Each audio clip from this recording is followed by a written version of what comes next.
with science.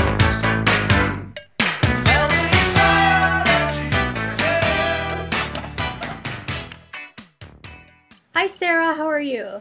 Hey, Monica. I'm great. Fantastic. We're so happy that you decided to join us today. And we're also very excited because it's the 10th anniversary of Empress of the World, which I'm sure you're excited about. I'm super excited about it. In fact, it's actually the 11th. So we started planning it.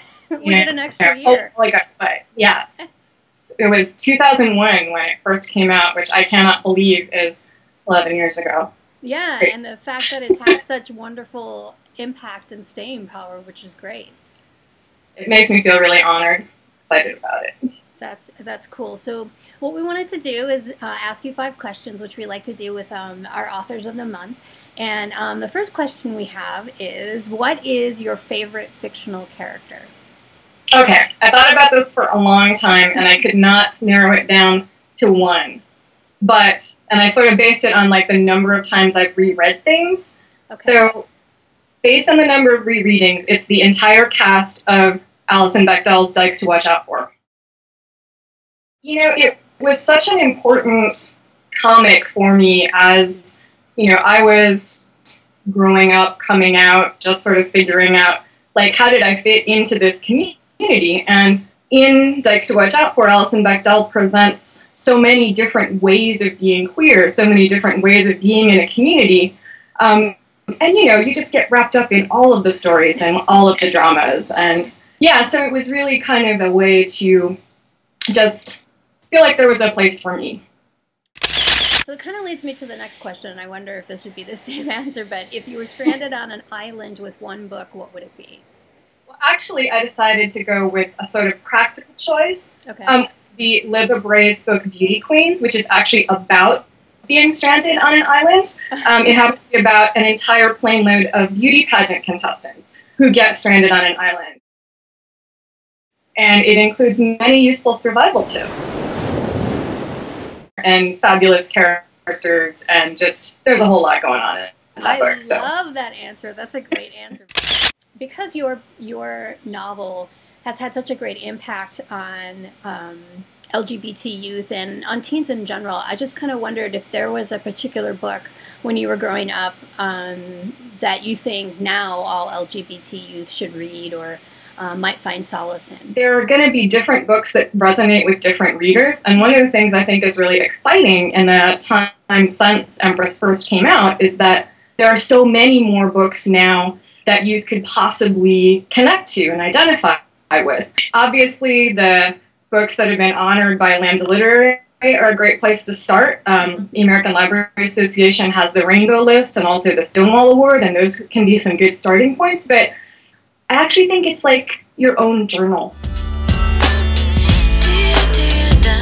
What you're kind of doing to capture your own experience as you're having it. And I say that because I've kept a journal forever, and it has been really helpful to just kind of look at like where I was at any particular time. And you know, it might not even be a journal that's all words. Mine happens to be because I can't draw, but like maybe you're an artist, or maybe you're like writing songs. Because I think that there's so much about identity that you're sort of constantly figuring out, and sort of having that roadmap to like who you are and what's important to you.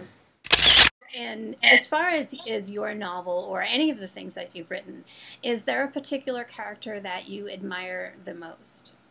So in my second book, The Rules for Hearts, it centers on a group of people who are all living in a sort of crazy bohemian group house. Also, many of them are in a theater company together, and all kinds of the dramas that you would expect happen as a result of this. And Robert Cracknell is this grumpy set builder whose partner is the extremely over-the-top Aurora, who is just, she's got her issues. She's a really talented director, but she's really not the easiest person to live with. And Robert is somebody who just, you know, he's surrounded by these people who are just always having these hugely emotional things going on, and he just kind of gets things done. And I think sometimes, like, being that person is really cool and not often honored. And then our final question is there a particular person in history that you would have liked to have been? It's the author and artist Tove Jansson. So she created the Moomin Trolls. That's what a lot of people know her for. But she also did amazing stories and novels that were written for an adult audience, although I think you can totally read the Moomin books as an adult too. And she's also a really talented artist. She did comics of the Moomins, and she had a super amazing partner who was an artist. And one of the books that I really love is the book that she wrote sort of about their life together. I mean, it's fictionalized, but it was really two artists who were partners who were just sort of making a life together. Let me inside you, into your room. I just think that's really awesome.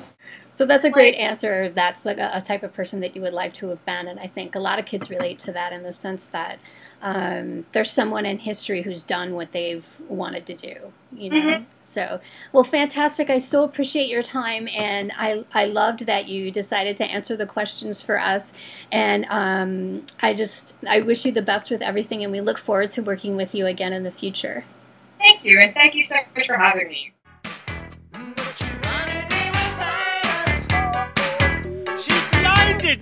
With silence.